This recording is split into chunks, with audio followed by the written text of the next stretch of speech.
শীতকাল পড়ার পর থেকে সেই গরমের দিনের পাতলা ঝুল আর ভাল লাগছে না। ভাবলাম কী দিয়ে খাবো?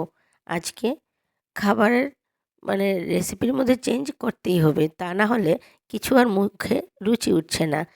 তাই আজকে বানিয়ে ফেললাম সব তরকারিগুলোকে একটু আলাদা করে। আর সাজিয়ে নিলাম একটা প্লেট। তাহলে চলো শুরু করি আজকের ব্লগটা। কীভাবে রান্না করলাম তোমাদের দেখাই। প্রথমে বেগুনগুলোকে এভাবে লম্বা করে কেটে নিলাম। অনেক দিন থেকেই আমার বড় মেয়ে বলছিল, মা, বিয়েবাড়িতে যেভাবে লম্বা করে বেগুন ভাজা দেয় সেভাবে বেগুন ভাজাটা করো না কেন তুমি? ভাবলাম মেয়ে যখন আবদার করেছে তাহলে ওর কথাটাও রাখতে হবে। তাই আজকে বানিয়ে ফেললাম লম্বা করে। এভাবে চিড়ে নিলাম আর তার সাথে মশলা একটা রেডি করে নেব। যেমন রসুন, আস্ত ধনে আর আস্ত শুকনো লঙ্কাও দেওয়া যেত, কিন্তু একটু সময় লাগবে বাটতে, তাই আমি গুঁড়ো দিয়ে দিলাম। গুঁড়ো ধনের আর লঙ্কার গুঁড়ো সেটা দিয়ে মিক্স করে এবার বেগুনে আমি তুলে নিলাম মশলাটা। তার সাথে দিয়ে দিলাম সর্ষের তেল আর নুন। মেখে আমি এটাকে সব দিকে বেগুনটাকে লাগিয়ে রাখবো। পরে দেখলাম এত লম্বা করে বেগুন করলে তো আমার তাওয়াতেই জায়গা হবে না, তাই টুকরো করে নিলাম।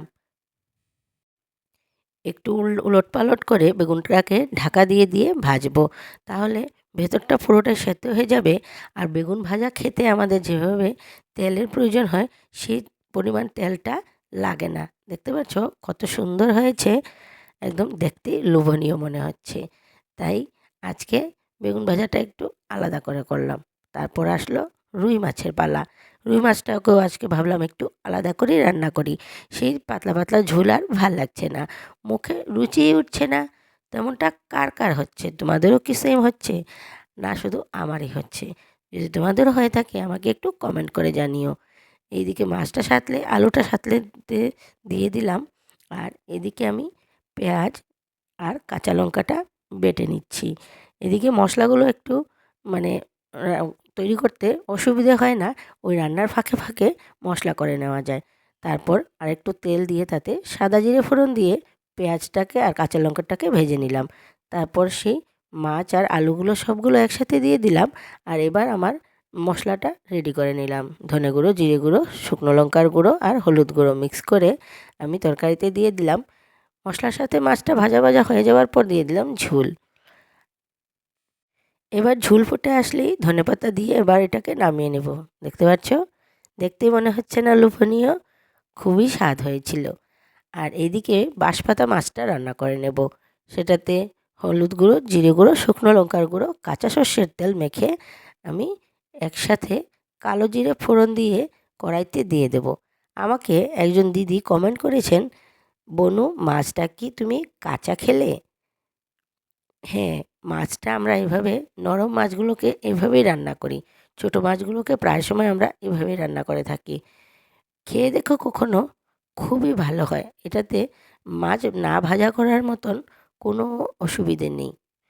বিভিন্ন জাতির মানুষ বিভিন্নভাবে রান্নাবান্না করে খায়। খুবই মাছগুলো নরম, সফট, তাই একটু এপিট-ওপিট করেই আমি ঝোল দিয়ে দিলাম। যেহেতু মশলা আগেই আমি মাছের সাথে মেখে রেখে দিয়েছিলাম, তাই মেরিনেটটা হয়েই গেছিলো। তেমন রান্না করতে হয় না এই নরম মাছগুলো। তাই কাঁচাও খাওয়া যায়, কোনো অসুবিধে হয় না। আর কাঁচা কি, এটা মশলার সাথে আমরা এপিট-ওপিট করেই নিই। তারপর দেখতে পাচ্ছ এবার থালটা রেডি করে নিলাম। আর এবার খাওয়া দাওয়ার পালা।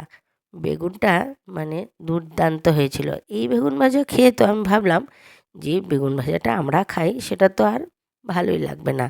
খুবই টেস্টি, এমন একটা বেগুন ভাজা, মানে এটা মানে এটার কোনো তুলনা নেই। আজ পর্যন্ত যতই বেগুন ভাজা খেয়েছি তার সাথে এর তুলনা হয় না। তাই মুখে আমার আর শব্দ নেই বেগুনের জন্য।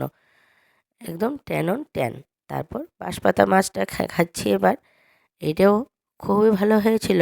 রুই মাছটা আমি পরে খেলাম, কারণ ওটা পেঁয়াজ দিয়ে করেছিলাম, তাই একটু পরে খেলাম। তাহলে আজকের মতন এইটুকুই। তোমরা সবাই সুস্থ ভালো থাকো। Tata bye bye. দেখা হচ্ছে আবার নেক্সট ব্লগে। আর টেস্টি রান্না করে খাও এই শীতের মরশুমে। Tata bye bye.